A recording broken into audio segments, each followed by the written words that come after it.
Tonight, you're going to meet a woman who got a voicemail from her own phone number.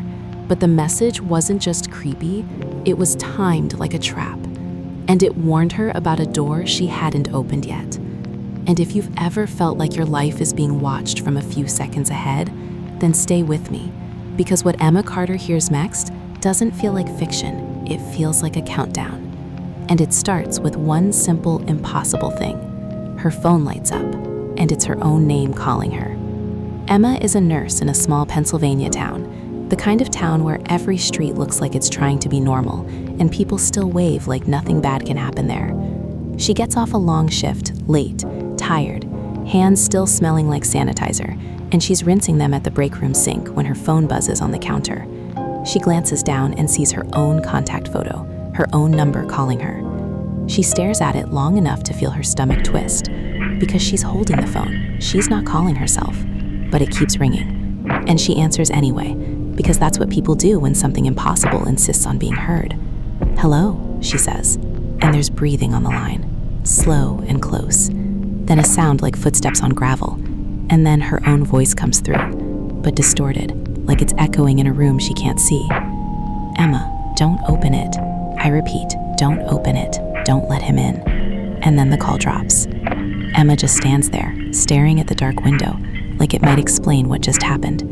She checks the call log. It's real. 11 seconds, from her own number.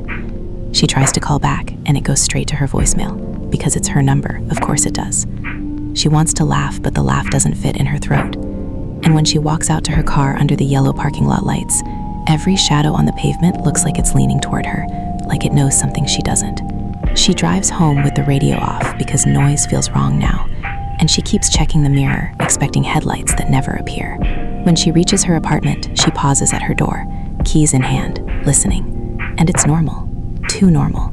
The hallway smells like someone burned popcorn.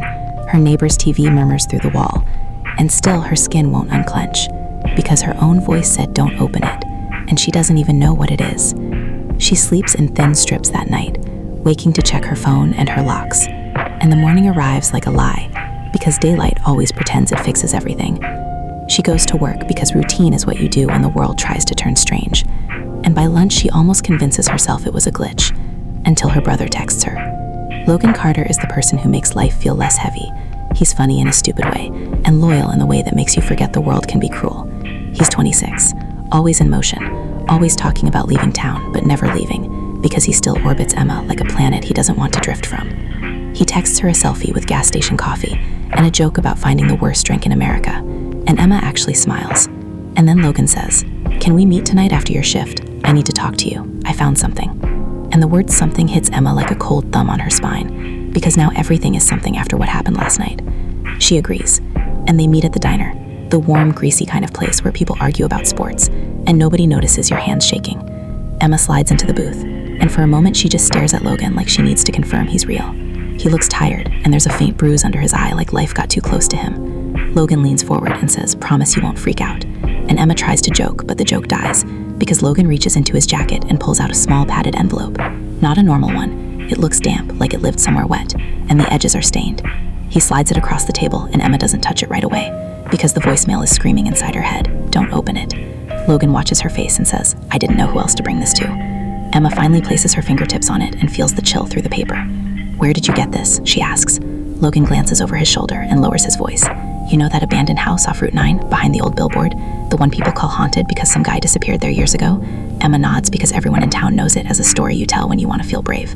Logan says, "Tyler and I went there last night, just messing around. We found a loose board in the basement, and under it was a metal box. And inside the box was this envelope." Emma's pulse spikes, and she whispers, "Why are you showing me this?" Logan swallows. "Because it has our last name on it. It says Carter." Emma's throat goes dry, because she knows their name isn't common enough to feel like coincidence.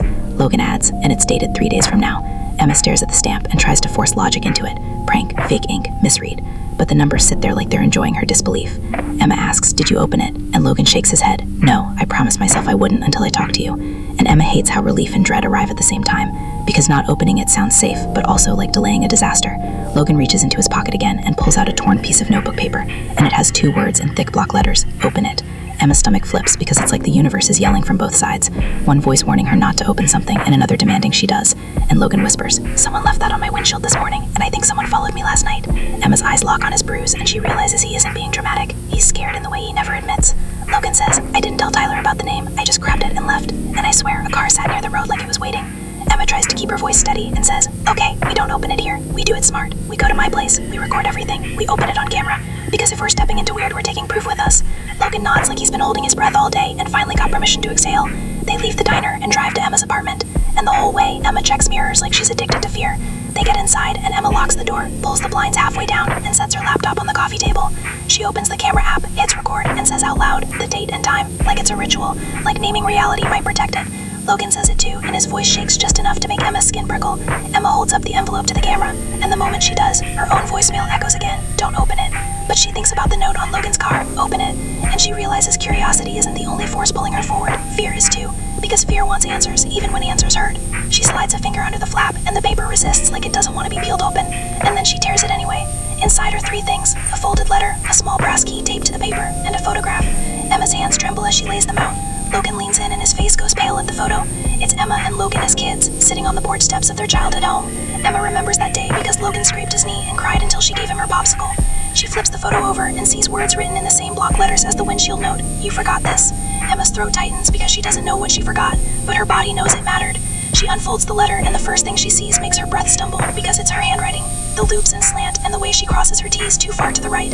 It's hers, and the letter starts with, "Emma Carter, if you're reading this, then you already did the one thing I begged you not to do. But it's okay, because you were always going to open it. You can't help it, it's how you're built. And I'm not mad, I'm you, and I'm tired, and I'm running out of time." Emma's vision blurs because her brain refuses the idea that she wrote this, and still her fingers recognize the bend pressure like muscle memory. Logan whispers, "Read it," and Emma forces the words out loud. "This is going to sound insane, but you have 48 hours before Logan disappears, and you will spend the next year of your life looking for him, unless you follow these instructions exactly." Emma feels Logan's hand clamp around the edge of the table like it's the only solid thing in the world. The letter continues, "Do not call the police, do not tell Mom, do not go back to the Route 9 house at night, and whatever you do, do not open the second door in the basement until you have the key." Emma's eyes drop to the brass key taped to the page, and she feels a wave of nausea because the letter isn't just predicting things, it's commanding them, like it already knows what happens if she doesn't listen. Logan flips the page with shaking fingers and whispers, "It says something about Tyler." Emma reads the next line and her blood turns cold. "The man who left the note on your windshield is not Tyler. He will say he is. He will look like him. He will talk like him. But he is not him. If you let him inside your home, he will take what you love most. Do not let him in." Emma's stomach drops because as she finishes that sentence, there's a knock in the apartment door. 3 slow taps, and both of them freeze like their bodies got told the same secret at the same time. The knock comes again, and then a voice from the hallway calls out in Logan's tone, casual, familiar. "Em, open up, it's me. I forgot my jacket." Logan's eyes widen because he's right here in the room, and Emma's heart slams against her ribs because the voice outside sounds exactly like him. And that's the most terrifying part, because for half a second her brain wants to obey. It wants to open the door and fix the problem, because that's what love trains you to do. Logan grips her wrist hard enough to hurt and mouths, "Don't." And Emma holds her breath and doesn't move. The voice outside softens like it's trying to sound hurt. "Come on, Em, I'm cold." And then it whispers closer to the door, "I know you're in there. I can hear you breathing." And the doorknob turns gently, just once, like a polite test. And then there's a small laugh and footsteps retreating down the hallway, unhurried, as if whoever it is already knows time is on its side. Emma and Logan stand there, shaking, staring at the door like it might speak again. And the laptop camera keeps recording, blinking red, capturing the moment their lives stop being normal. And Emma realizes the letter didn't just warn her about a monster, it warned her about a strategy. Something is trying to get invited in, and it can wear any face she trusts. And if that's true, then the scariest doorway isn't the one in the basement, it's the one in her own instincts. And she whispers to Logan, "We're leaving right now, because if it can sound like you, it can sound like anyone." And Logan nods, and for the first time, Emma feels the weight of the countdown. 48 hours before he disappears, and the clock already started ticking before she even knew there was a clock.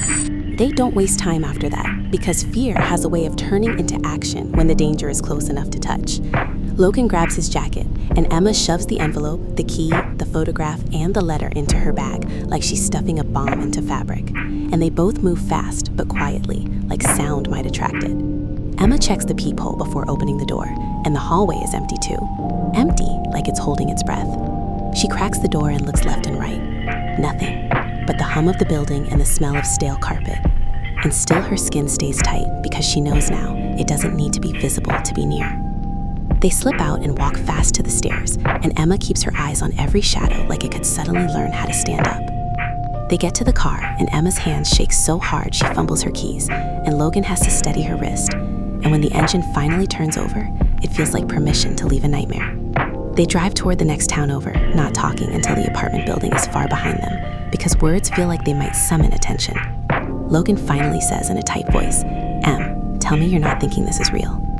Emma keeps her eyes on the road and says, "I don't know what it is, but the call was real, and that voice at the door was real, and the letter is in my handwriting. So either someone is playing the most personal, sick joke imaginable, or something is happening that we don't have a word for." Logan's jaw clenches, and he stares out the window like he's trying to see an answer in the dark fields. They decide on a motel because it's public and bright and there are people around, and people around feels like armor, even if it's thin. The motel is ugly but busy, which is exactly what Emma wants. Families dragging bags, couples arguing quietly, a front desk clerk who looks bored enough to be reliable. They get 2 key cards and head into the room, and Emma locks everything instinctively, then sets her laptop on the bed and rewatches the recording from the apartment, because she needs to see it again to prove to herself she didn't imagine it. Logan paces like a trapped animal, and every few seconds he looks at the door, as if expecting his own voice to knock again.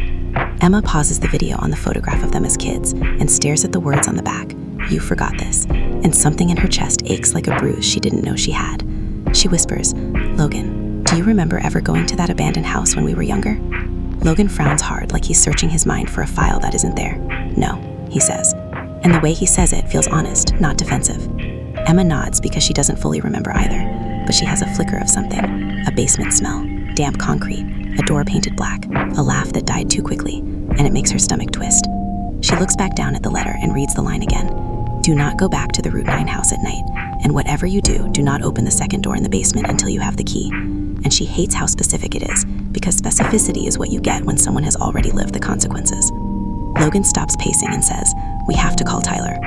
Emma flinches at the name because the letter said the man who left the note on your windshield is not Tyler. He will say he is, he will look like him, he will talk like him, but he is not him. Emma says, "Okay, but we do it carefully. We don't tell him about the letter or the name. We just confirm where he is." Logan nods like he's grateful she's thinking while he's spiraling. He calls and puts it on speaker, and it rings twice, and Tyler answers, breathless, like he's been running. "Hey man, what's up?" Logan keeps his voice neutral. "Where are you?" Tyler, there's a pause, a fraction too long. Then Tyler says, "Not home, I'm out." Logan's eyes flick to Emma, then back to the phone. "Out where?" Tyler laughs nervously. "At my aunt's in Harrisburg. I told you I needed space." Logan's face tightens because he's known Tyler since middle school, and something about that answer doesn't land like Tyler does. And Emma can hear it too. It's Tyler's voice, but it feels like someone reading Tyler's lines. Logan tries another angle. "Okay, cool. I left my charger at your place. Can you grab it for me when you get back?"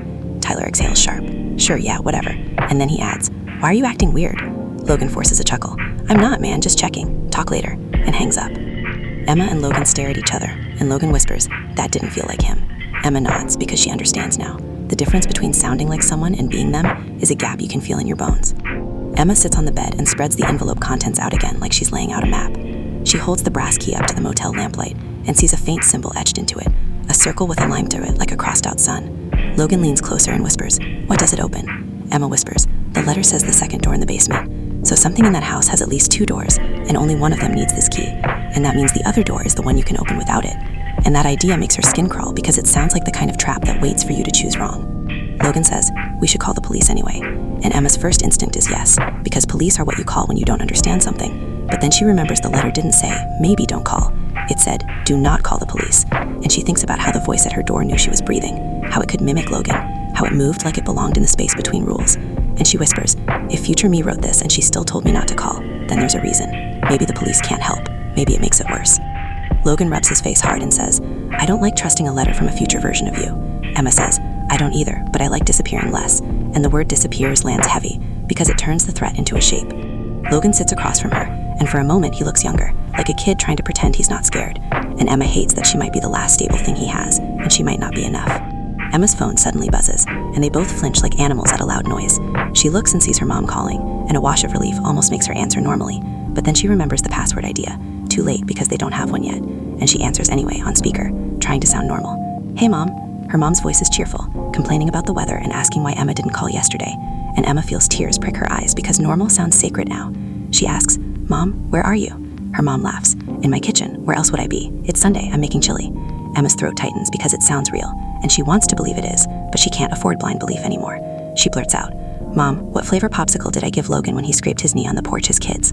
There's a pause, and then her mom says, Blue raspberry, honey, what is going on? Emma's shoulders sag with relief and guilt at the same time, because she just tested her own mother like she was a stranger. She says, Nothing, I just needed to hear your voice. I love you, I'll call later. Her mom sighs. Okay, but you better, because I have gossip, and hangs up. Logan whispers, so mom is mom. Emma nods, for now. And the for now hangs between them like smoke, because the letter mentioned mom too, and Emma can feel a future trying to bend around that name like a lever. Logan looks at the letter again and says, What does it mean when it says, he feeds on what you love most? Emma swallows because she knows the answer without wanting it. It means the thing isn't interested in money or pain for pain's sake. It's interested in attachment, because attachment is how you get someone to open a door. Emma says, It means it will use us against each other. Logan stares at the motel carpet and whispers, So we don't go back tonight. Emma shakes her head no. The letter specifically says don't go at night, so we don't. And then she adds, But we do go in the morning, because the letter also clearly expects us to go at some point. It gave us a key for a reason. Logan looks sick because he knows she's right, and he says, We need someone else with us, someone who can think straight. Emma nods and says Maya. Maya is Emma's best friend from nursing school. She works at the same hospital. She doesn't do vague panic, she does blunt action. And she's the kind of person who doesn't laugh at weird stories until she's proven they're funny. Emma calls Maya, and when Maya answers half asleep, Emma says, I need you to listen and not interrupt for 2 minutes. And Maya says, Okay, now I'm scared. Tell me. Emma gives her the short version. The voicemail, the letter, the voice at the door, the warning about Tyler, and the countdown. And when Emma finishes, there's silence on the line, longer than comfortable. Then Maya says, Where are you? Emma gives the motel name, and Maya says, Don't move, I'm coming. And Emma almost tells her not to, because dragging someone else into this feels cruel, but she remembers the knock at her door, and realizes being alone is how you get picked off. Maya arrives 40 minutes later, hair in a bun, jacket half-zipped, eyes sharp, even tired. She walks in, takes one look at their faces, and says, Okay, this isn't a prank. Emma hands her the letter, and Maya reads it without blinking until she hits the line about Logan disappearing, and her mouth tightens. She flips the key in her fingers and says, So we go in daylight, and we don't open anything we don't have to, and we stay together. And if anyone tries to separate us, we assume it's not human. Logan says, Thank you, like he's grateful someone else is saying the rules out loud, because rules make fear manageable. Maya says, Also, you two need a verification code, something only you would know, and if either of you can't answer instantly, we treat you like a stranger. Logan tries to joke and fails. Emma says, Blue raspberry, and Maya nods, Good, but don't rely on just that, because if it can listen, it can learn. So we add another one, something random and layered. Emma thinks fast and says, The tattoo Logan wanted at 19, the compass on his wrist. Logan nods, Exactly. And Maya says, Perfect. Now here's the plan. We sleep in shifts tonight, one of us awake at all times. We don't open the door for anyone, no matter what, no matter who they sound like. We keep lights on, and we leave for Route 9 at first light. And Emma feels a small, hard spark of control return to her chest, because this is a plan, not a prayer. That night is long and thin. Logan dozes in a chair while Maya watches the door, and Emma watches the security latch like it's an enemy. Around midnight, there's a knock, and all three of them freeze, and the voice outside says, Housekeeping, and then it shifts into a soft, familiar tone. Emma, it's me. And it sounds like her own voice again, like a mirror that learned how to talk. Maya immediately shouts through the door, Go away, and the voice outside laughs quietly, as if amused, and then footsteps retreat. Emma's hand shakes so hard she nearly drops her phone, and Maya whispers, It's testing you. It wants an invitation. It wants you to open something, because opening is consent, and consent is power. Emma stares at the door and realizes the scariest part is how polite it is, because politeness makes you feel rude for refusing. And Emma has spent her whole life not wanting to be rude, not wanting to be the person who shuts the door on someone who might need help. The thing is using her personality like a crowbar. Morning finally arrives, gray and cold, and they drive to the abandoned house while the sky still looks half asleep. The building sits behind the old billboard like a secret that refuses to die. The yard is overgrown, the windows are broken, and the front door hangs slightly open like the house is expecting them. Emma's stomach turns as soon as she steps out of the car, because her body recognizes the place even if her mind wants to deny it. They go inside together, Maya's flashlight cutting through dust and decay. Logan leads them to the basement stairs, and as they descend, Emma feels like she's walking into the throat of something waiting. The basement opens wide, concrete walls, low ceiling, and then they see it. 2 doors on the far wall. One is plain, old wood with a rusted latch, and the other is painted black, too clean, too new, like it was installed yesterday. Logan whispers, I didn't see 2 doors last night, I swear. And Maya says, That's a problem, because it means the house rearranged itself for you. Emma stares at the black door and feels nausea rise, because she remembers it now, not fully, but enough to feel the echo of teenage fear. She looks at the wooden door and sees a faint brass plate near the frame that reads, storage, and her mind latches onto the normal word like a life raft. Maya says, Okay, storage is probably door 1, black is probably door 2, and the letter said don't open door 2 until you have the key. And we do have the key, but that doesn't mean we use it yet. Emma nods and reaches for the storage latch, and the moment her fingers touch it, a flash of memory hits her like a punch. Laughing friends, Adair, the black door, a cold breath of air, and then blank, like someone ripped the tape out of her brain. She jerks her hand back, gasping, Maya grips her shoulder. Emma, stay with us. Emma nods fast. Okay. She opens the storage door, and inside is a small room with shelves lined with boxes labeled with years. Some normal, some impossible, like future decades. And on one shelf is a box labeled Carter. And Emma's heart stutters because their name is waiting like it belongs here. Maya says, together, and they pull it down and open it. Inside are items that look like someone collected pieces of their lives. A hospital badge with Emma's name, but a different, older photo. A driver's license for Logan. They stand in that basement for a moment, like the air got heavier after the recorder spoke. Because hearing your own voice warn you from the future doesn't feel like information, it feels like a verdict. Emma turns the recorder off with shaking fingers, and the silence that follows is loud in a different way. Logan keeps staring at the black door, like anger might burn a hole through it, and Maya stays still, eyes scanning the corners, like she expects the walls to move. Emma forces herself to breathe and says, "We don't touch that black door today, not yet. The recorder didn't tell us to open it, it told us to remember first." Logan's voice is tight. "How do you remember something your brain erased?" Maya looks down at the box again and says, "You don't do it by staring at a door. You do it by finding whatever your future self left as a trigger, because that box wasn't random. It's a breadcrumb trail." Emma starts going through the items more carefully now, like she's triaging evidence. She flips the hospital badge over and sees 4 digits written in pen, and beneath it, in her handwriting, "In the locker." Her stomach drops, because she hasn't used a locker at work in months, and she never writes notes to herself like that unless she's terrified. Logan says, "The hospital." Maya nods. "We go now, while it's still day, and we stay together, and we do not get separated for any reason." They move quickly out of the house, and Emma can feel the building watching them as they leave, like it's annoyed they didn't play its game in full daylight. The drive to the hospital feels wrong, because it's like stepping from a horror story into fluorescent normal life. But the hospital is a place Emma knows how to navigate when fear hits. It's her terrain. They enter through the staff entrance, and the air smells like coffee and disinfectant, and everyone looks tired and human, and Emma hates how much she wants to believe that means safety, because masks can look tired too if they know how to perform. Maya keeps her chin up and her voice steady, greeting a security guard by name, like anchoring themselves in social proof. Logan stays close to Emma's shoulder, like a shadow that belongs to her. They reach the locker room, and Emma finds her old locker number, her name tag still clipped above it, like the building never stopped expecting her. She enters the 4-digit code, and the lock clicks open. The sound makes her flinch, because it's the same kind of click as a deal being accepted. Inside the locker is a small envelope taped to the back wall, and a note folded into it in her handwriting. "Watch this with Maya and Logan only. Do not watch alone."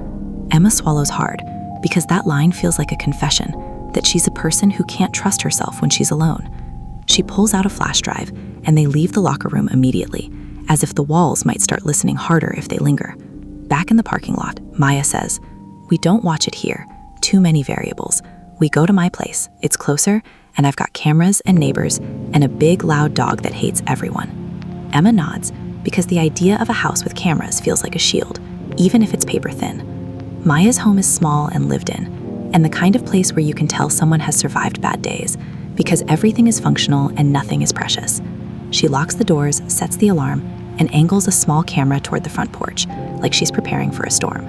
They plug the flash drive into Emma's laptop at the kitchen table, and there's only one file, a video with a date from years ago, and a name that makes Emma's stomach twist: Basement. Emma's hand hovers over the trackpad, and Logan whispers, "If you don't want to watch it, don't." Emma shakes her head. "If future me left it, then I already watched it once and decided I could handle it with you here." She clicks play, and the screen fills with shaky, low-light footage, a phone camera pointed down basement stairs, the sound of teenage laughter, the scraping of sneakers on concrete, and Emma's breath stops, because she recognizes the cadence of her own younger voice, even if she can't fully remember the moment yet. The camera swings, and the black door appears in frame, too clean even then, like it didn't belong in time. Someone off camera dares her to open it, and teenage Emma laughs in that brittle, nervous way that tries to sound brave while begging someone else to stop the dare. Teenage Logan's voice cuts in, smaller, higher, excited. "I'll do it." And teenage Emma snaps, "No, Logan, don't." And the camera jolts, because she grabs him. And in that instant, the black doorknob turns slightly on its own, without any hand touching it. The laughter dies so fast it's like a switch flips, and the audio drops into a silence thick enough to feel through the screen. Teenage Emma whispers, "What is that?" And then a voice speaks from behind the door, smooth and close, like it's speaking through the crack of reality. "Hello, Emma Carter." Emma's chest tightens because hearing her own name spoken that way feels like being claimed. Teenage Emma asks, "How do you know my name?" And the voice chuckles, because names are easy for something that eats the parts of you that think they're private. It says, "I can give you what you lost." And teenage Emma starts crying quietly because the offer hits exactly where she's soft. The voice says, "I can make him stay. I can make the house quiet. I can make your mother stop crying. I can make you both safe." And Emma, watching now, feels sick because she can remember the pain behind those words. Her father leaving, the way the house turned sharp at night, the way being the oldest meant she had to pretend she could handle it. The voice says, "Safety has a price." And teenage Emma whispers, "What price?" And the voice says, "A memory, a small one, a piece of you you won't miss." And teenage Emma hesitates, and you can hear her breathing like she's drowning. And then she says, "Okay." And the black door opens just a crack, and darkness spills out like ink, and the video glitches violently. The audio spikes into screaming. Emma scream, Logan scream. The camera drops to the floor, showing feet running upstairs, and then the screen goes black. The file ends and the kitchen is silent, except for the faint hum of Maya's refrigerator. Emma is shaking so hard she can't speak, because the missing piece slams back into her body like a door being kicked open from the inside. She remembers the cold, the rush, the sensation of something reaching into her chest and plucking out a thread, like pulling a single hair from a sweater. And she remembers waking up later with the weird relief of not knowing why she was relieved. She whispers, "I did it. I opened it." Maya's jaw tightens. So whatever it took from you that night is what anchors it to you. Logan stares at Emma like he's seeing her for the first time, and he says, "Why didn't I remember being there?" Emma swallows, because that question cuts deeper than fear, and she says, "Because I think the price wasn't just my memory. It might have been ours. Maybe it took your memory too to keep the deal clean." Logan's face crumples like he wants to deny it, but denial can't stand next to the evidence. He whispers, "So it's been following you since you were a kid?" Emma nods, tears burning, because she realizes how long she's been carrying a hook she didn't know was inside her. Maya grabs the letters from the box and starts scanning them faster now, like she's searching for a medical protocol in a textbook, and she finds one that makes her eyebrows lift. She reads out loud in a flat voice that tries to stay calm. On the day he takes Logan, he will try 3 times, first with fear, then with love, then with you. Emma's stomach drops, because the pattern suddenly makes sense. The fire alarm kind of chaos, fear. The begging voices, love. And the last one, you, means it will use Emma's own instincts, her own voice, her own identity as the final key. Logan says, "What do we do then?" Emma wipes her face and forces herself into nurse mode, because nurse mode is what you do when there's blood and no time to faint. She says, "We remove the openings it needs. It keeps trying to get inside by being invited, so we stop inviting. We stay in public, we stay visible. We don't open doors for anyone. We don't isolate. We don't respond to voices without verification." Maya nods and adds, "And we don't go back to that house at night, no matter what it offers, because it wants nighttime for a reason." Logan whispers, "What if it comes here again?" Emma looks around Maya's house and realizes home isn't safety anymore. Home is just a place with doors. She says, "Then we don't open them. We let it knock until it gets bored." Maya mutters, "Hunger doesn't get bored. It gets creative." Like she's speaking from experience with people who manipulate. And Emma knows she's right, because the creature is already creative. It rearranged a storage room. It mimicked voices. It planted notes like seeds. Emma looks at the recorder again and remembers one line, inventory ledger. It records everything it takes, like it needs documentation. And that detail matters, because things that keep records have rules. They can't break easily. If they could, it wouldn't bother with deals. It would just take. She says, "If it needs rules, then we can use rules against it. We just have to survive until the deadline on that letter." Maya's eyes sharpen. "Why exactly is the deadline?" Emma says, 48 hours from last night, which means February 4th, the day after tomorrow. Maya nods. "Then we treat the next 2 days like a controlled environment quarantine." Logan tries to laugh and it comes out broken. Emotional quarantine. Emma nods. "Yes. No being alone. No helping strangers. No letting guilt push you into private spaces. No stepping out for air. No taking calls in hallways. Nothing that gives it a clean moment." Logan's hands shake and he says, "So we just sit and wait?" Emma shakes her head. "We don't just wait. We move to a place with witnesses. A place with cameras and staff and noise. Because noise is friction. Friction makes it harder for a predator to isolate a target." Maya says, "A big hotel downtown Pittsburgh." Emma nods. "Yes. We become boring in public. Boring is safe." They pack quickly from Maya's house, essentials only, because clutter is time they don't have, and they drive into the city as the sky starts to dim. And Emma hates the timing, because dusk feels like the border between rules. The hotel lobby is bright and busy. And that busy feels like a blessing. Families drag suitcases, business travelers argue over emails. A couple laughs too loudly near the bar. Emma thinks, if something can wear any face, then at least a crowd gives you too many faces to pick from. They book adjoining rooms and keep the connecting door locked and blocked with a chair, like a simple piece of furniture can stand in for a boundary. They set the laptop camera facing the main room, like a witness, and they keep the TV on low, because silence is where imagination grows teeth. The first day in the hotel passes with small scares that never become proof. A man in the elevator staring too long. A woman in the hallway who smiles like she knows them, but keeps walking. Emma stays on edge anyway, because predators don't announce their timing. They prepare it. Late that night, the fire alarm suddenly blares through the building. Lights strobe red, and an automated voice orders evacuation. Emma's heart slams, because she remembers the pattern. Fear first. Chaos designed to split you apart. Logan grabs Emma's hand. Maya grabs her other, and they move with the crowd into the stairwell, tight bodies pressing together. And then Emma hears her name behind her. Em, can you help me?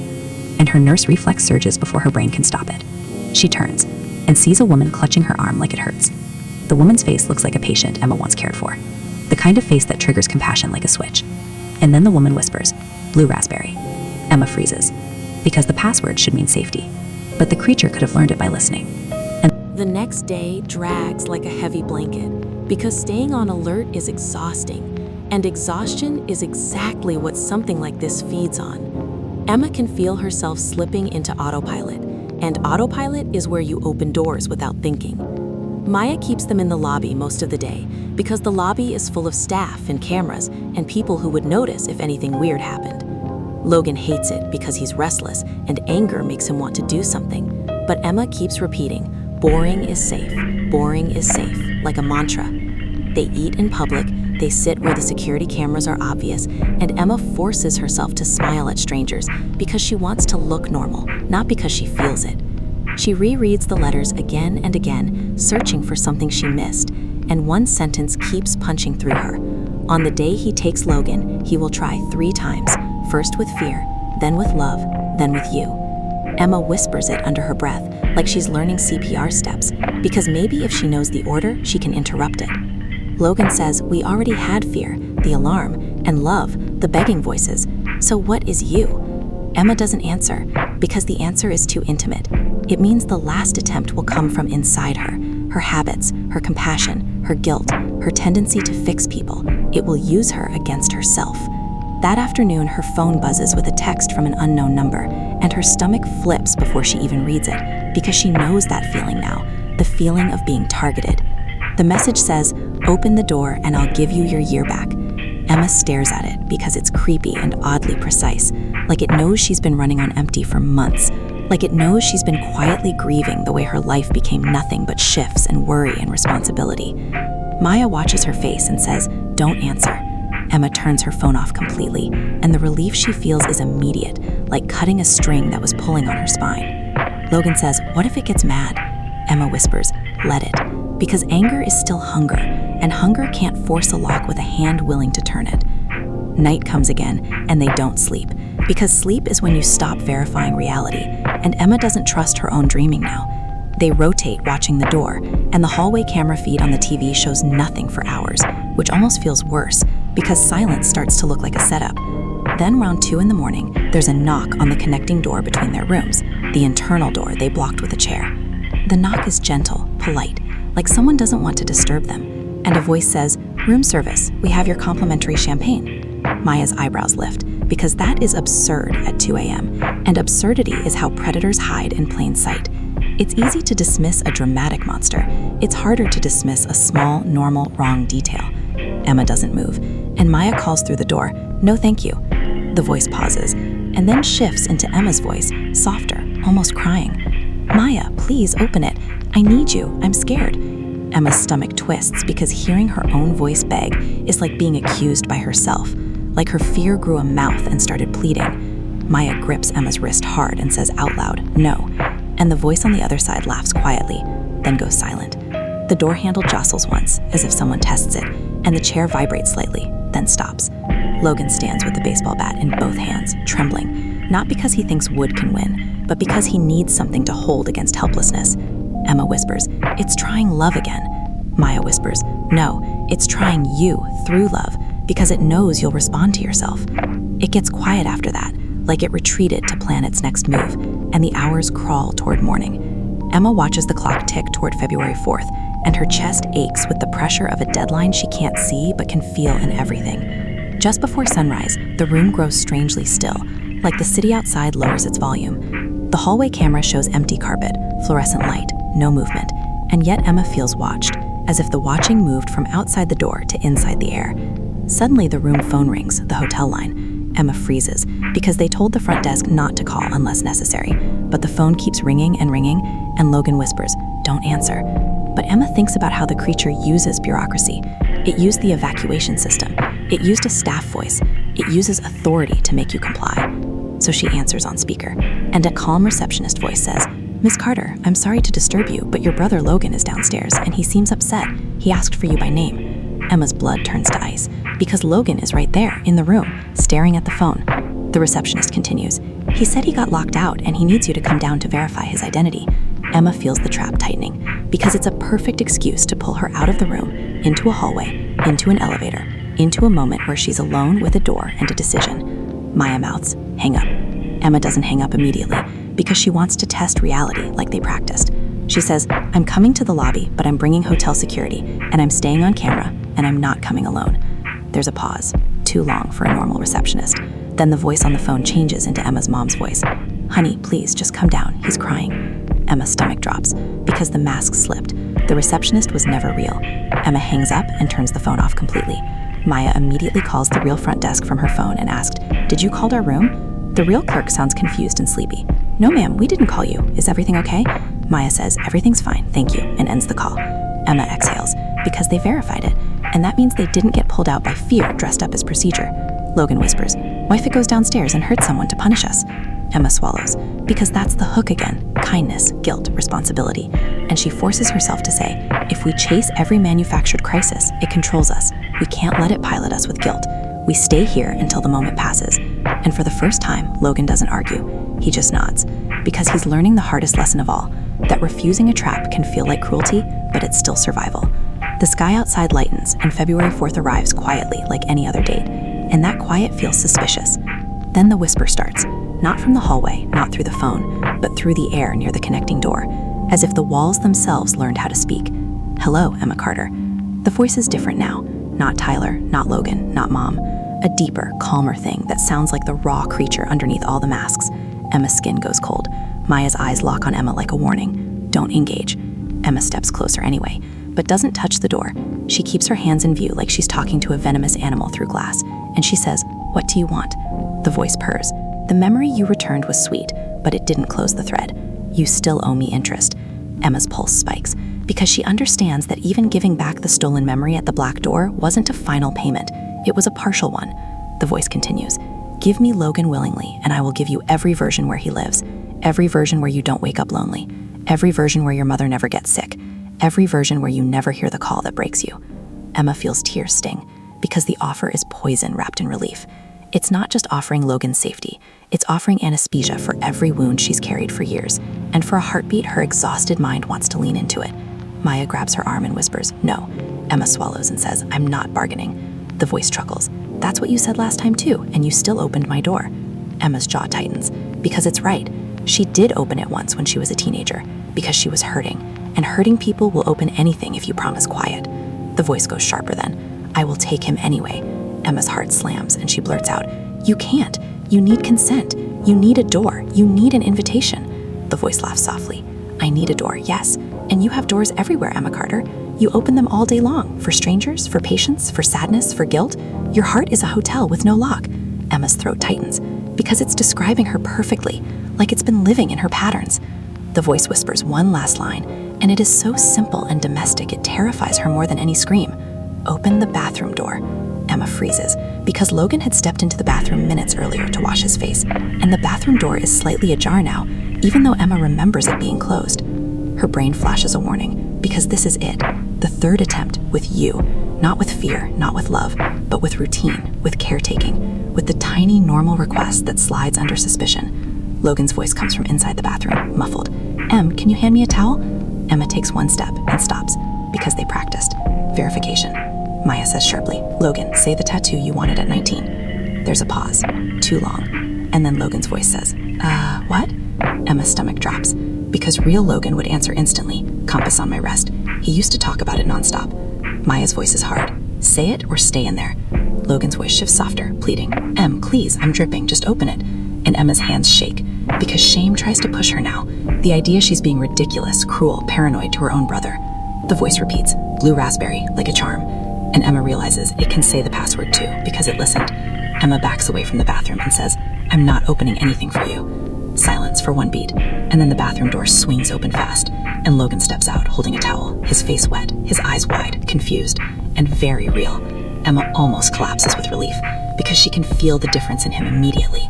The messy human confusion, the imperfect timing, the way he looks genuinely offended, not performed. He says, what is happening? Why are you interrogating me? Emma grabs him in a hug so tight he gasps, and Maya laughs shakily, because the attempt failed. The creature tried to turn a normal moment into an invitation, and it didn't work. The whisper at the connecting door returns, softer, like it's retreating. Fine, Emma Carter, you win this morning, but the threat is patient. I'll see you when you're tired. And then the air goes still again, like the voice never existed. Emma pulls back and looks at the clock. It's February 4th morning, and Logan is here, alive, in front of her. And she feels a wave of victory so sharp it hurts, because it's rare to win against something that feels inevitable. Maya sits on the bed and exhales like she's been underwater for days. Logan wipes his face and says, okay, you're explaining everything right now. Emma nods, tears slipping, because she's realizing something bigger than surviving a date. She's realizing what the creature really tried to steal wasn't just Logan. It tried to steal her trust in herself, her ability to say no, her ability to keep her kindness without letting it be used as a key. And she whispers to both of them, we made it through the deadline, but this isn't over forever. It's just proof we can refuse it. And if we can refuse it once, we can refuse it again. And when they step into the bright, busy lobby later, surrounded by travelers and coffee smells, Emma watches normal life moving around them, and she decides something quietly firm. The next time it knocks with a familiar voice, she won't apologize for keeping the door closed. They walk out into the lobby like survivors stepping onto shore after a rip current. And the normal noise hits Emma in waves. Suitcase wheels on tile, coffee machines hissing, a kid laughing too loud. And for a few minutes, Emma lets it wash over her, because it proves the world is still doing ordinary things, even after something tried to rewrite their lives. Logan keeps staring at her like she's a puzzle he doesn't recognize, and Maya keeps scanning faces like she expects the walls to start whispering again. Emma sits with them near the front desk, where cameras are obvious, and she finally tells Logan everything. The voicemail, the letter, the house, the recorder, the video, the deal she made as a teenager, and the way the creature uses consent like a skeleton key. Logan listens without interrupting, which is how Emma knows it landed, because Logan always has something to say. And right now, he doesn't have words big enough. When Emma finishes, Logan's voice is quiet. So it's still out there. Emma nods and says, yes, but we proved it has rules, and we proved it can fail, and that matters, because it means it's not a god, it's a predator. Maya leans forward and says, and predators come back when they don't finish eating. Emma's stomach tightens because she remembers the whisper, I'll see you when you're tired. And she knows tired isn't just sleep, it's grief, it's burnout, it's loneliness, it's any moment your defenses soften. Logan says, then we end it. Emma hesitates because that sentence sounds brave, but bravery isn't what wins here. Strategy is. And she says, we try, because I don't want to live the rest of my life flinching at every knock. Maya nods. Then we don't celebrate yet. We plan. The first thing Emma does is call her mother again, not because she thinks the creature will strike right now, but because she refuses to let the threat turn her into someone who only reacts. She wants to act. She asks her mom to stay with family for a few days, and her mom complains and then agrees, because Emma's voice carries a weight it never used to carry. Maya suggests they keep mom in a crowded, safe environment for a while, because even if the creature can't break doors without consent, it can still orchestrate accidents, and accidents are easy to disguise in a world that already expects bad luck. Logan says, we should tell mom the truth. Emma says, not yet, because fear is a doorway too, and mom's fear would become leverage. Maya looks at Emma and says, okay, so the real goal is sealing the thread. How do we do that? Emma pulls out the letters again and the recorder transcripts. In her head, she says, the future me kept calling it a thread, and said I returned what I took, but I still owed interest. So giving back that stolen memory wasn't the end, it just weakened its grip. Maya says, interest implies a debt structure, which implies a ledger. Logan's eyes narrow. The storage room inventory. Emma nods and says, yeah, the storage room is a record of what it's taken. And if it records it, that means the record matters. Maybe it needs it. Maybe it feeds from it. Maybe it can't finalize a taking without filing it like some sick paperwork. Maya says. Then we destroy the records. Emma's heart thumps because the idea feels right but dangerous, in the way right ideas often are when you're fighting something that thinks it owns you. Logan says, we go back to the house and burn everything. Emma shakes her head slowly. Not at night, not alone, and not impulsively. Maya adds, and we need a distraction, because that thing will anticipate us now. It knows we're awake to the game. Emma stares at the brass key and the symbol on it, and remembers the hallway of doors she saw for a split second, when the black door yanked open. The label, Logan Carter, February 4th. And she realizes something else that makes her blood run cold. Those doors weren't just threats, they were assignments, like future appointments waiting to be claimed. She whispers, what if the ledger isn't just storage? What if it's a schedule? Maya says, then destroying it is even more urgent, but we do it controlled. Emma nods and forces herself into steps, because steps keep panic from driving the car. Step 1, confirm Tyler. Emma says it out loud, and Logan stiffens, because Tyler is the loose end that could become a knife. Maya says, we don't meet him alone, we don't meet him indoors. We meet him in a place with cameras, and we verify him with layered questions, and we watch his body language. Emma agrees. And they choose a busy diner near a police station, not because they plan to involve police, but because the presence of authority nearby changes how some predators behave. They text Tyler from Logan's phone. Neutral, casual. Meet us for breakfast tomorrow morning. I need to talk. Tyler replies instantly, like he was waiting. Sure, where? Logan's stomach tightens, but he agrees. They spend the rest of the day moving like people in witness protection. Always together, always in public, always verifying. Each time Emma catches her reflection in a glass door, she feels a faint jolt, because the creature can wear her voice, and maybe her face, and she hates the idea of seeing herself and not trusting it. Evening comes and they keep to the hotel because it's still a controlled environment. Maya sets a chair under the connecting door again, like a ritual, and Logan sleeps for a few hours with his shoes on, because fear makes you keep one foot ready to run. Emma barely sleeps at all because her mind keeps circling a question that hurts. What did it really offer her when she was a teenager? And why did she say yes? She remembers the house being loud with sadness, and she remembers how hungry she was for relief, and she hates that the creature didn't need to force her. It just needed to speak to her pain. The next morning they drive to the diner early and sit in a booth with their backs to the wall and a view of the entrance. And Emma hates that this is how she thinks now, like a soldier picking angles. Tyler arrives 5 minutes late, and for the first second, Emma's heart relaxes, because he looks like Tyler. Messy hair, scuffed shoes, that awkward grin like he's trying to act normal in a situation that isn't. Then Emma catches something in his eyes, a flatness that feels slightly rehearsed, like someone watched Tyler enough to mimic him, but didn't understand the warmth behind his jokes. Tyler slides into the booth and says, "What's going on, man? You two looked freaked on the phone." Logan keeps his voice steady. "You remember the abandoned house?" Tyler laughs too loud. "Yeah, why? You want to go again or something?" Emma watches his hands. They're too still, resting on the table like he's posing. Emma says gently, "Tyler, what was the nickname you gave Logan in 10th grade?" Tyler blinks once, too slow, then grins. "L-Dog." Logan's jaw tightens because Emma sees it immediately. That's wrong. Tyler used to call him Lolo because Logan hated it. Logan says, "No, you never called me that." Tyler's smile holds a beat too long. Then he shrugs. "Whatever, man, you're being weird." Emma's pulse spikes because the slip was small, but it landed like a siren. Maya leans forward and says, "Tyler, where were you born?" Tyler scoffs. "What kind of question is that?" Maya says, "Answer it." Tyler's eyes flick to the diner door and back, and his voice gets sharper. "Fairview Hospital, same as everyone else in this town." Emma almost laughs because that's also wrong. Tyler was born in Altoona. He used to brag about it like it made him tougher. Logan's hands curl into fists and he whispers, "You're not Tyler." The man in front of them smiles, and the smile is the same wrong, too wide shape Emma saw under the street lamp, and the voice shifts subtly, like a radio finding a new station. "I am whoever opens the door for me," he says. And even though the words aren't violent, Emma feels threatened, because he said them like a fact of nature. Maya's hand slides into her jacket pocket, and Emma shakes her head slightly because escalation is what it wants. It wants chaos, fear, a scene, something to create separation. The creature leans forward and lowers its voice like sharing a secret. "You did well, Emma Carter. You kept your brother for a day. How proud you must feel." Logan's teeth grit. "What do you want?" The creature's eyes flick to Logan and the voice softens into Tyler again, playful. "You guys are overreacting," it says, but the mask keeps slipping because it can't decide what face sells best. Maya says, "We're not opening anything for you." The creature's grin returns and it whispers, "You already did." And Emma hears her own teenage yes echo like a curse. Then the creature shifts tactics instantly and looks at Emma with a practiced sadness. "Emma, you're exhausted," it says, in Emma's voice now, like she's talking to herself. "Let me carry it. Let me give you quiet."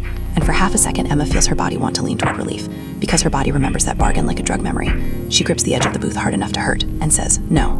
The creature's expression tightens, something like irritation flickering beneath the skin, and then it glances toward the window and speaks softly, as if it's listening to a different room. "You have a choice," it says to Emma. Not Tyler, not Logan, to Emma. "If you go back to the house today and open the black door fully, I will leave you alone for 10 years. No mimics, no knocks, no whispers. You can live, you can breathe, you can forget again." Emma's stomach churns because that offer is crafted perfectly. 10 years is long enough to feel like freedom, and short enough to feel like a bargain you can justify. Logan whispers, Don't." Emma looks at Logan and sees fear and trust, and she realizes the creature is trying to buy time, not give it. It wants the door opened fully because that's when it can step through, not just talk. The creature continues sweetly. "Or you can keep fighting, and I will keep coming when you're tired, when you're kind, when you're alone. Because you will be alone eventually. Everyone is alone sometimes. That's how doors work." Emma's throat tightens, and she forces her voice steady. "You're here because you can't get what you want without us. You need permission, which means you're not in control." The creature's eyes darken, and for a second, the temperature at the table seemed to drop, like the air itself flinched. It says in an ear whisper, "I don't need control. I need one mistake." And then it stands up abruptly, the chair scraping loud enough that a few customers glance over. The face flickers for a blink into Emma's own face, and then back into Tyler, and it drops a folded paper on the table like a receipt, and walks out into the diner crowd. And no one stops it because no one sees what Emma sees. They sit frozen until the door swings shut behind it. Logan's breath shakes. Maya grabs the paper with a napkin like it's contaminated and unfolds it. It's a map, hand-drawn, simple lines to Route 9, and a time circled in red, tonight. Emma's stomach twists because it's daring them to break the letter's rule again. Do not go at night. And she hears the future Emma's warning like a guardrail. It wants nighttime because nighttime makes you desperate, makes you cut corners. Maya says, "We don't go tonight." Logan slams his palm softly on the table. "Then when do we go?" Emma stares at the circled time and realizes the creature is trying to control their schedule again, like a chess player forcing a move. She whispers, "We go today, in full daylight. And we don't go to bargain, we go to destroy the ledger and seal the thread, if that's possible." Maya nods, but her eyes are hard, because she knows daylight helps but doesn't guarantee safety. Logan asks, "How do we seal a thread?" Emma looks down at the brass key and the crossed-out sun symbol, and she says, "We find whatever lock it was made for, beyond that black door, without opening it fully, and we use its own rules against it. We treat the house like a system, not a haunted story." Maya takes a slow breath, then says, "Okay, we go now, not tonight. We bring accelerants, we bring gloves, we bring cameras, and we set one rule that overrides fear. If anyone hears a familiar voice calling from inside the house, we do not follow it." Emma nods and feels her pulse begin to climb, because the plan means returning to the mouth of the problem, and she hates that the creature already planted tonight, like a hook in her brain, trying to make daylight feel wrong. As they leave the diner, Emma looks back at the parking lot, and for a second she sees Tyler's car sitting there. Except she knows Tyler's car is blue, and this one is black. And in the driver's seat she sees a silhouette that looks like her own profile, watching her through glass. And when she blinks, it's gone. And Emma realizes the creature isn't just daring them, it's shepherding them. And the only way to win is to move anyway, without stepping into the time it chose for them. They don't even go back to the hotel first, because waiting gives the dare room to grow teeth in their minds. And Emma has learned that hesitation is a doorway too. So they stop at a hardware store near the highway and move through aisles like people buying supplies for a storm. Maya grabs work gloves, a heavy flashlight, a cheap roll of duct tape, a small crowbar, and a gallon of accelerant meant for grills, because she refuses to walk into that house empty-handed. Logan buys 2 disposable lighters and a pack of bottled water, like hydration could help against something that feeds on memory. Emma buys a pack of thick black markers, because part of her thinks if the creature keeps records, then maybe records can be altered. Maybe a name can be crossed out like a curse. The cashier jokes about them planning a bonfire, and none of them laugh, because the joke feels too close to truth. In the car, Maya lays out rules again, like a checklist you repeat before a surgery.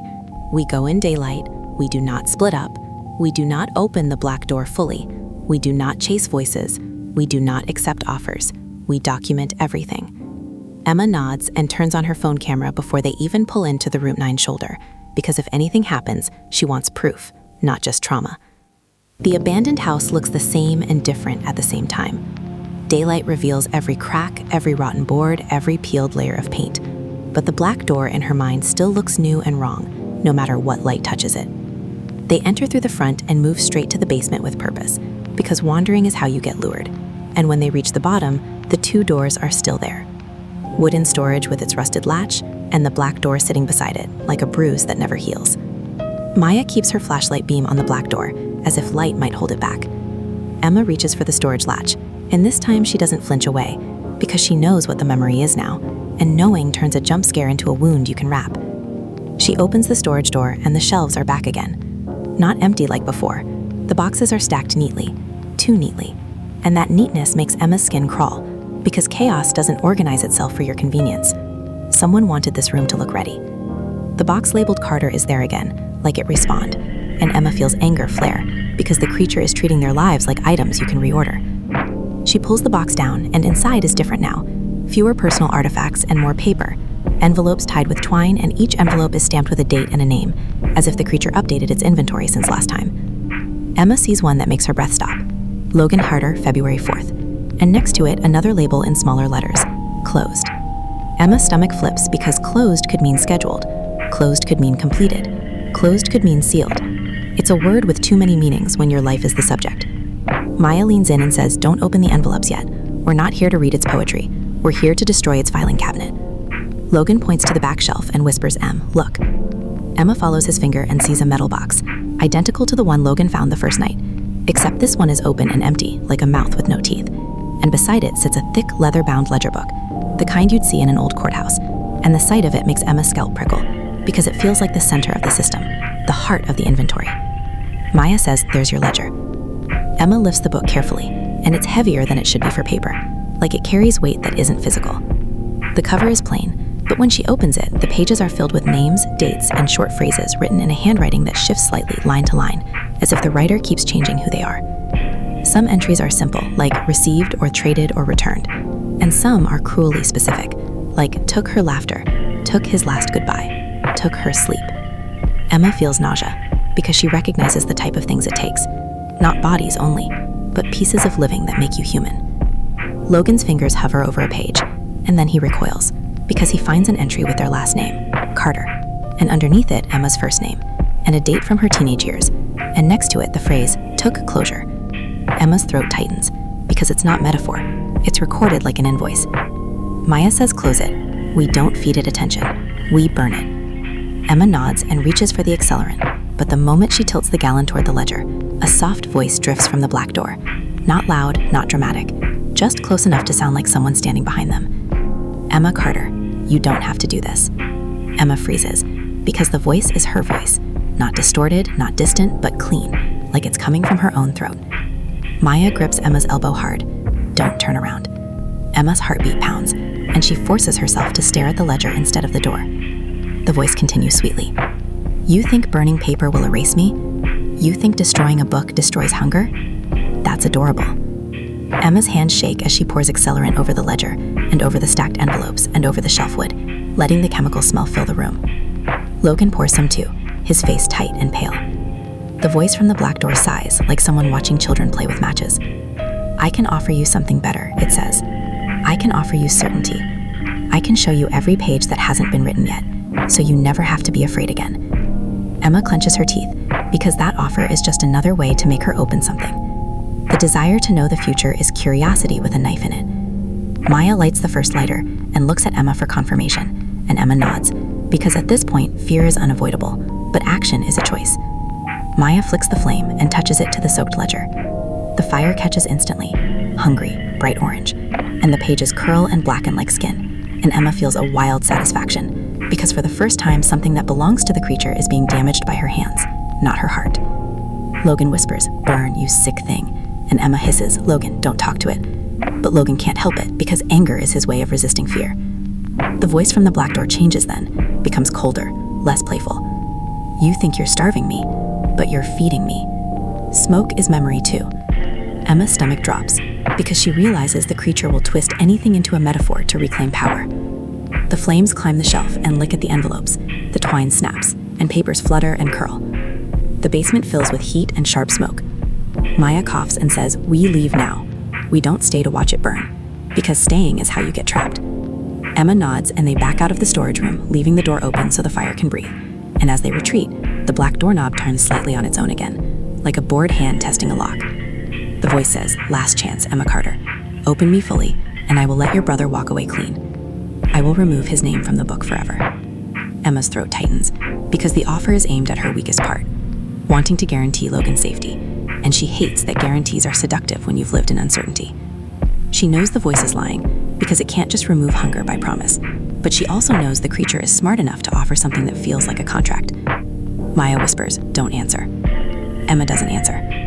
She forces herself to watch the firelight flicker across the black paint of the door, and she sees the symbol above the knob, the crossed-out sun, and she thinks about the key in her pocket and the hallway of doors she glimpsed before, and she realizes the ledger might not be the only record. The ledger might be a copy, a local file, and the real system might be behind the black door. Emma whispers to Maya, "What if burning this just makes it mad and nothing else?" Maya whispers, "Then we keep burning until it has nothing left to hold." Maya grabs Emma's phone from her hand and points it at the storage room door, capturing flames spilling into the basement air like a living thing now.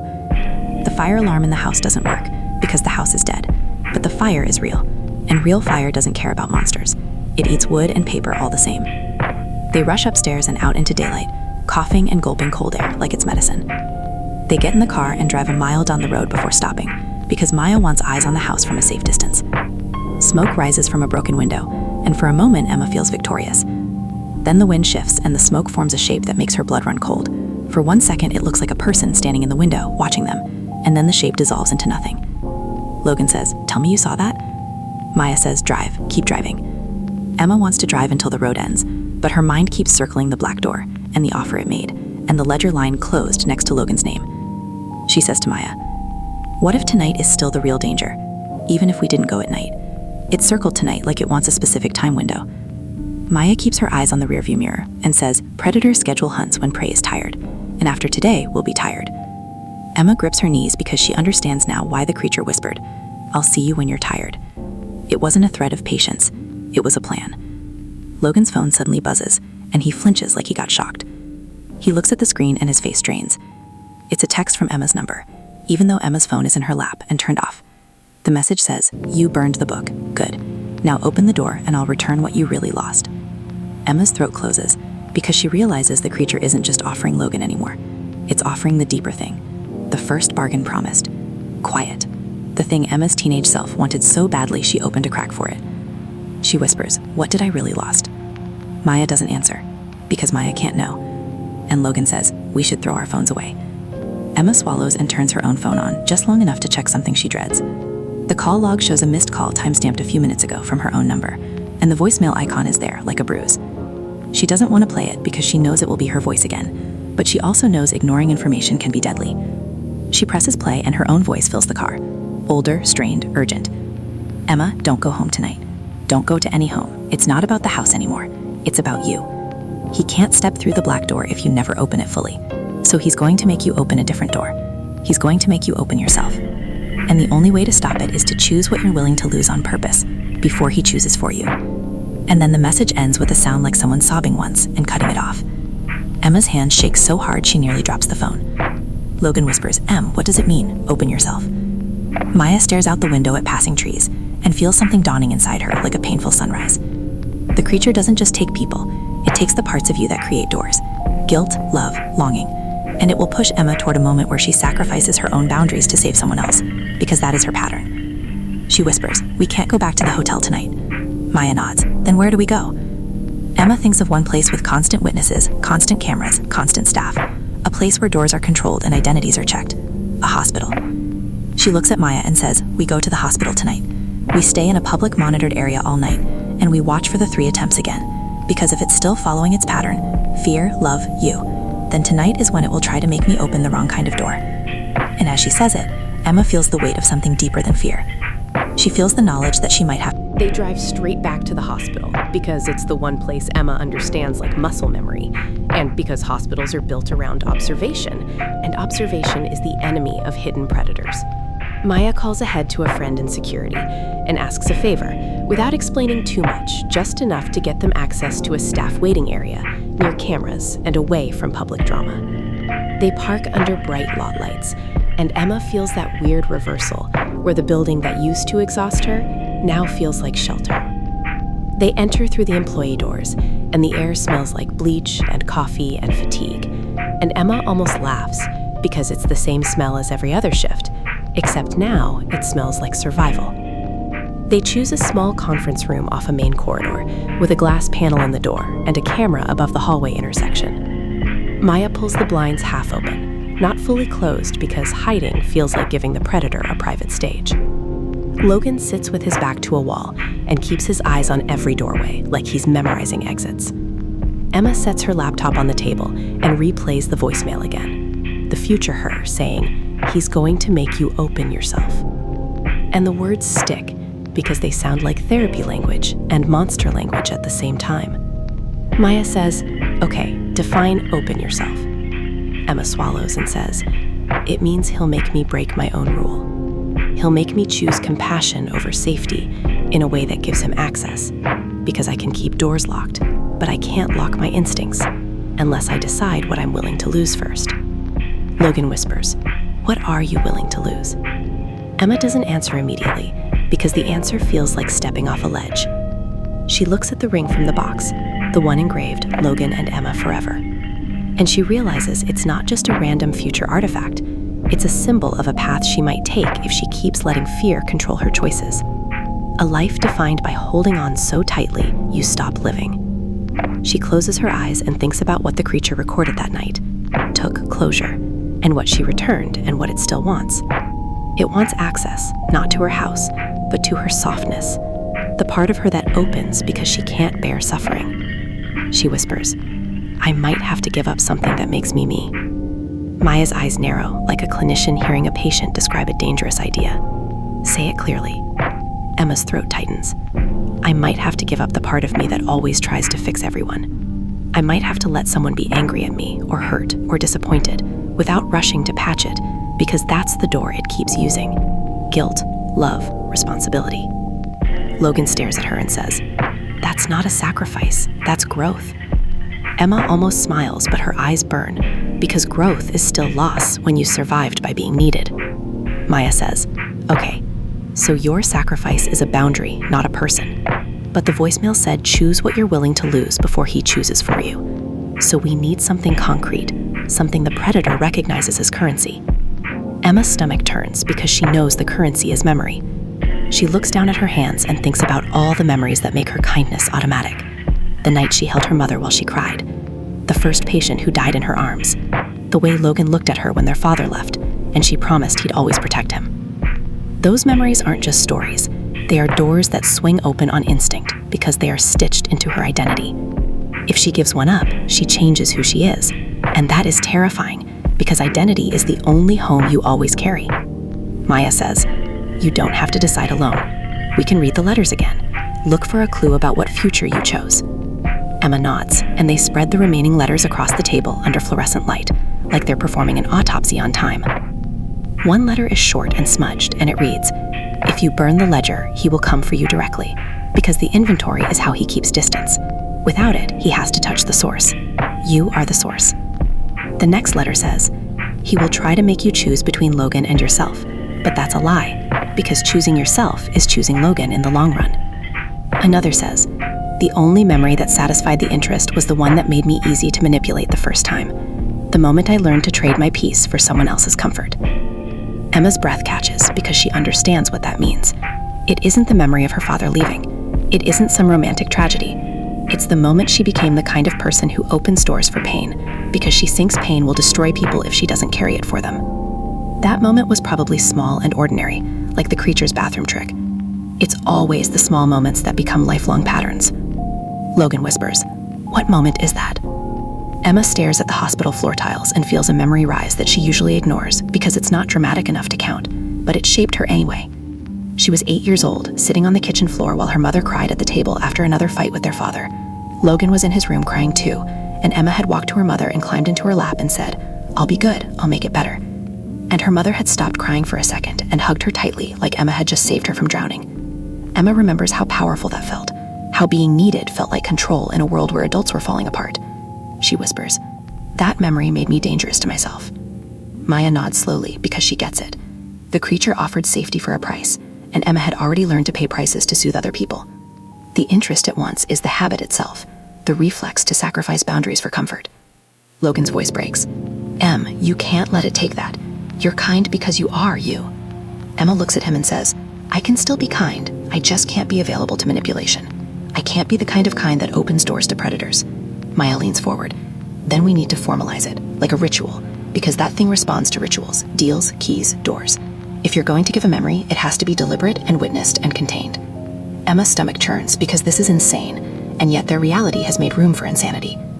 Maya says, "We don't open the black door again because it wants that, but we might not need it if the ledger is gone. Maybe the creature is forced to negotiate here, in your environment, and we set the terms by refusing every other term until it accepts the one you choose. Emma whispers, "How do you negotiate with something you said you can't negotiate with?" Maya says, "You don't negotiate. You state terms, and you don't budge. You're not haggling. You're locking a door and choosing which window you'll allow to be open, just enough to pass something through without letting it in." Logan swallows. "So we bait it?" Emma looks at the hallway outside the conference room and says, "It already wants us tonight. It's circled tonight. It will come because it thinks Emma will be tired and guilted into opening a door. We don't have to bait it. We just have to be ready when it knocks." The night deepens outside, and the hospital shifts into its nighttime personality. Quieter, but not empty. Nurses move like ghosts with purpose. Monitors beep softly far down the corridor. Emma watches the glass panel in the conference room door, like it's a screen waiting to show her a face. Around midnight, the hallway lights flicker once, and Maya's jaw tightens, because that's the Predator's signature. It likes to announce itself with little disruptions, like it owns physics. Then footsteps approach, slow, deliberate, and stop right outside their door. A voice speaks through the glass, not muffled like a normal person, but intimate, like it's in the room with them. "Emma Cutter. It's time." Emma's skin goes cold. Logan grips the baseball bat, but doesn't stand, because they learned standing makes you feel like you can fight physically when you can't. Maya places a hand on Emma's shoulder, grounding her. Emma forces her voice steady. "I'm not opening the door." The voice sighs like disappointment, and then shifts into her mother's voice, crying, "Emma, honey, please, I need you. Open up, I'm scared." Emma's chest tightens because her body wants to respond, even now, even after everything. It shifts again into Logan's voice from outside, as if Logan isn't sitting beside her. "Em, please, he's here, I can't breathe." The voice is good, too good. It carries panic in all the right places, and Emma feels the old reflex surge. "Fix it, save him, open it." Maya's hands squeeze Emma's shoulder harder, and Emma whispers out loud, "No." The voice changes into Emma's own voice, softer, warmer. The voice she uses with dying patience when she says, "You're not alone. Emma, you can end this right now. Just open the door. I'll make everything quiet." Emma feels tears spill because quiet is the original drug, the offer that always tempts her, because quiet means no responsibility, no guilt, no constant scanning, and she hates that she wants it. She stands anyway, but she doesn't reach for the knob. She steps close to the glass panel and looks out. The hallway is empty. No person, no mask, just empty fluorescent hallway. And yet the voice is there, like a pressure on her eardrum. Emma whispers, "I burned your ledger. You can't hide behind paperwork anymore. What do you want?" The air seems to thicken, and the voice drops into that deeper, raw tone underneath masks. "I want what you owe me. Interest, Emma Carter." Emma's hands tremble, but she forces herself to speak clearly, like a diagnosis. "I will pay interest on my terms. I will give you the memory that taught me to trade my boundaries for relief. I will give you the moment I promised to fix everyone's pain by carrying it myself. And in exchange, you release the thread that ties you to my blood. You stop hunting Logan. You stop wearing our faces. You stop knocking at our doors." The voice laughs softly, and the laugh is not joyful, it's hungry. "You think you can write contracts with hunger?" Emma says, "I'm not bargaining. I'm choosing my loss, and I'm choosing it in front of witnesses and cameras. And if you refuse, you get nothing. And I will spend the rest of my life refusing you until you starve." The hallway camera outside the conference room captures their closed door, the empty corridor, the stillness. And Emma takes comfort in the idea that the Predator hates being observed, even if it can't be fully seen. The voice goes quiet for a moment, and Emma feels that quiet shift, like a predator circling. Then it whispers, "Show me." The words feel like cold fingers at the back of her neck. Emma closes her eyes and pulls up the memory deliberately. She is 8 in the kitchen, the linoleum cold under her legs, her mother at the table crying into her nases, Logan crying behind a bedroom door. Emma stepping forward, small and brave, because adults were falling apart and someone had to be strong. She hears her own small voice, "I'll be good, I'll make it better." And she feels her mother's arms wrap her too tight, the way that hug taught her love equals responsibility equals surrender. Emma holds the memory like a coin in her palm, and she feels how it shaped every year after. Every time she ignored her own limits to comfort someone else. Every time she said yes when she meant no, because she thought no would kill them. She whispers to Maya and Logan, "I'm giving it now." Maya nods, eyes wet but steady. Logan shakes his head slightly like he wants to stop her, but he doesn't, because he understands this isn't self-destruction, it's self-rescue. Emma turns back to the door and speaks to the air. "I give you that memory. I give you the moment I learned to open myself as a doorway for other people's pain. Take it and leave us alone." There is a pause.